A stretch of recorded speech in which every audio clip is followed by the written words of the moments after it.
guys ng sarili ko. Tingnan yung hair ko. Ayan. Lumalabas na yung tudsyang. Sabi nga nila sign of aging. Hindi na to sign of aging because I am aging. nasa tamang edad na guys. And actually high school pa lang talaga kasi ako. Mauban na talaga akong tao. Kasi man ako sa lolo ko, yung lolo ko 28 years old pa lang daw siya. Puti na lahat ng hair niya. So natin. So siguro si The Dreamer magpapa-treatment din ng hair niya kasi super dry na din yung hair. Sayang.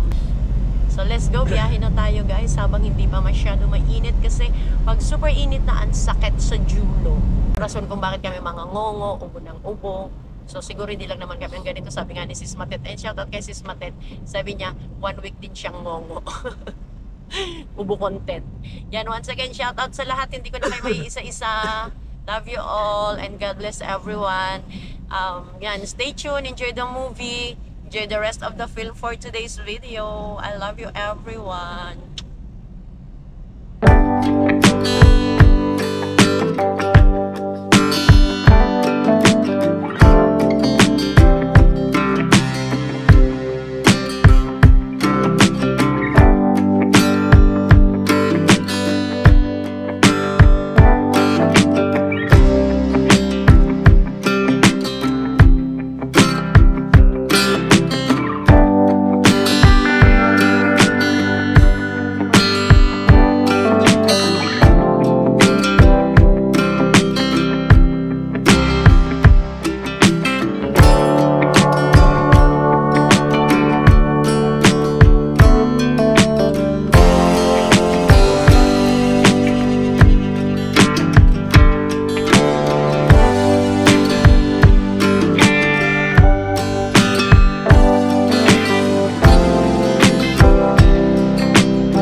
Ito po si Ate Wa nung dalaga pa siya.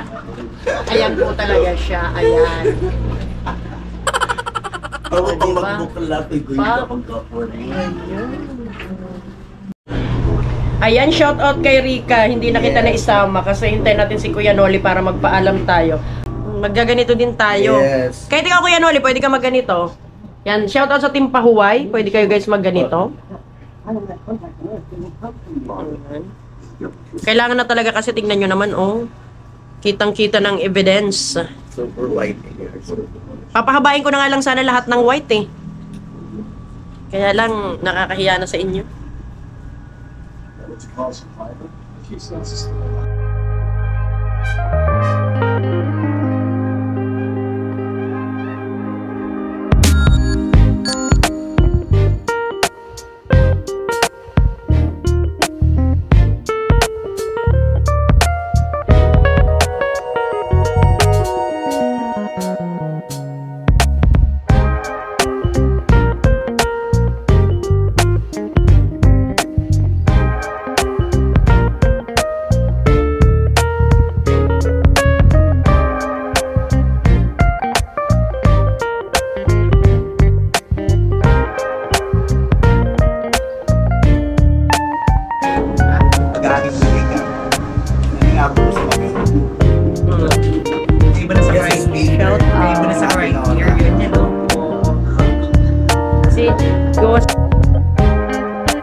guys, ayan na guys, maganda na naman ako guys. Wala na yung mga tutsang ko. Oh, ay perfect sa hair. Thank you Ate Wa. Ayan, inutang ko lang to kay Ate Wa, bayad sa pagdito sa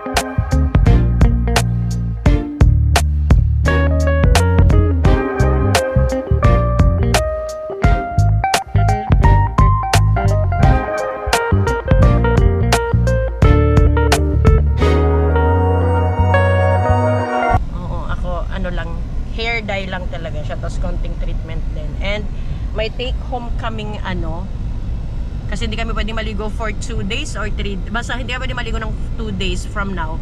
So this will be on the 3rd day. Ilalagay namin, each of us, ilalagay namin sa hair namin bago basain.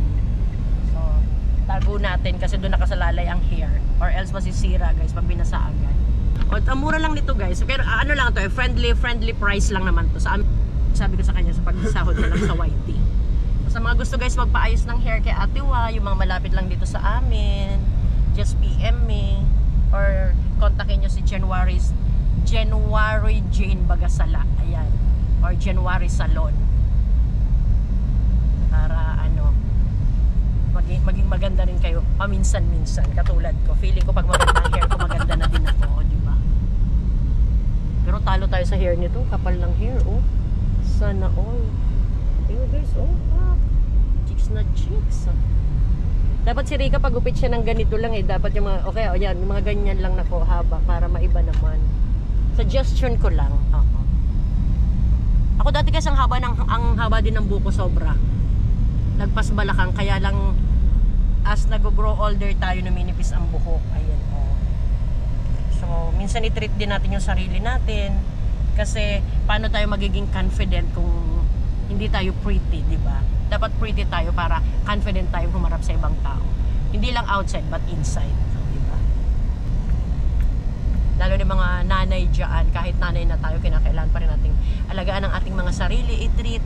And sa mga asawa naman diyan, kapag nagpapaparlor ang asawa, wag niyo namang wag niyo namang pagsilosan. May mga lalaking ganun guys eh.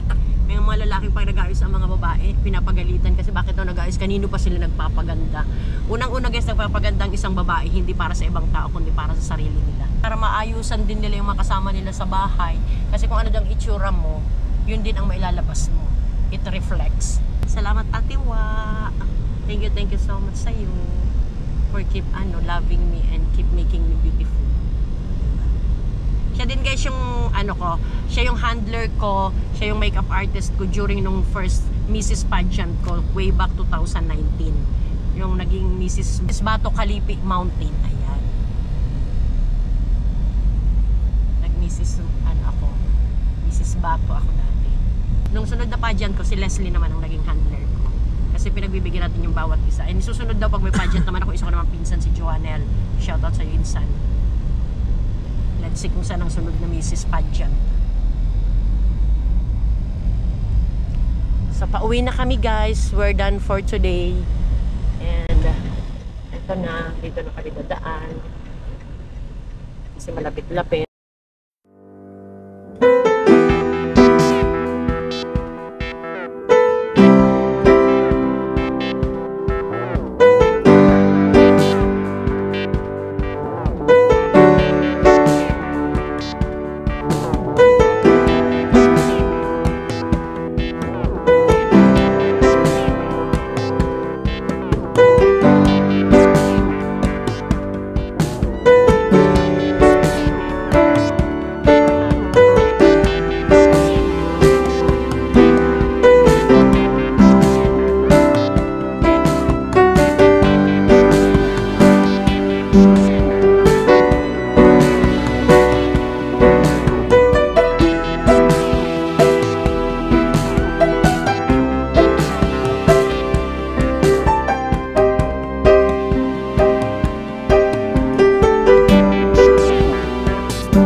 Panahon ng pagkakataon May babalik ba ang kahapon?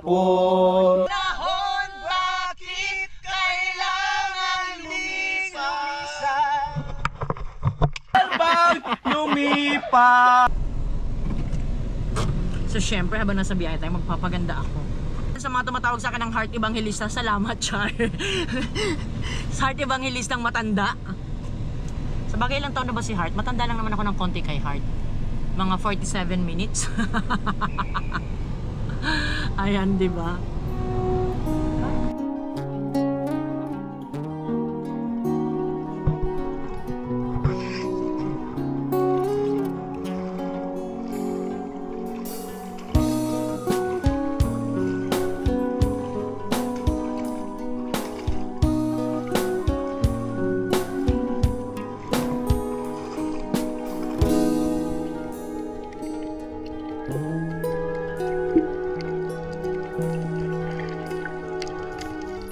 Tatandaan mo pa ba? Tayong dalawa ay unang makita, panahon ng kamusmusan, sa piling ng mga bulaklak at halaman. Doon tayong nagsimula, mangarap at tulad.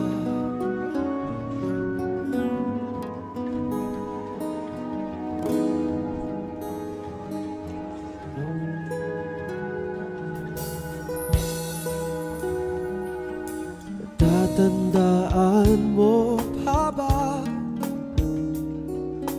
Bukit kong puso sa punong mangga, at ang inalay kong gumamela,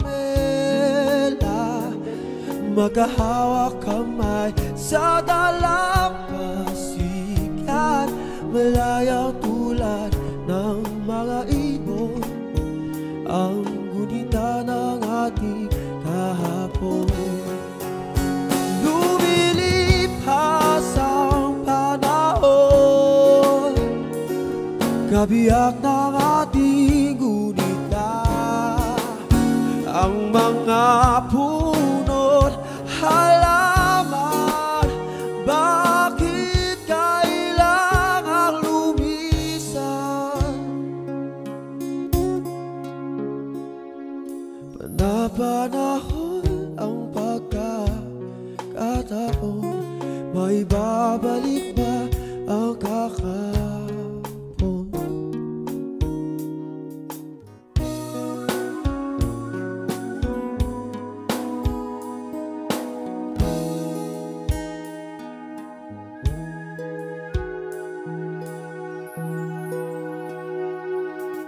Yun ikaw ay nagbalik, at tulad ko rin ang iyong pananabik, makita ang dating kalungan, tahanan ng ating tula at pangarap, ngayon ay naglaho na. Sana hanapin pa. Lumilipas ang panahon, kabiyak ng ating gunita, sa paglipas na panahon. Bakit kailangan din lumisan?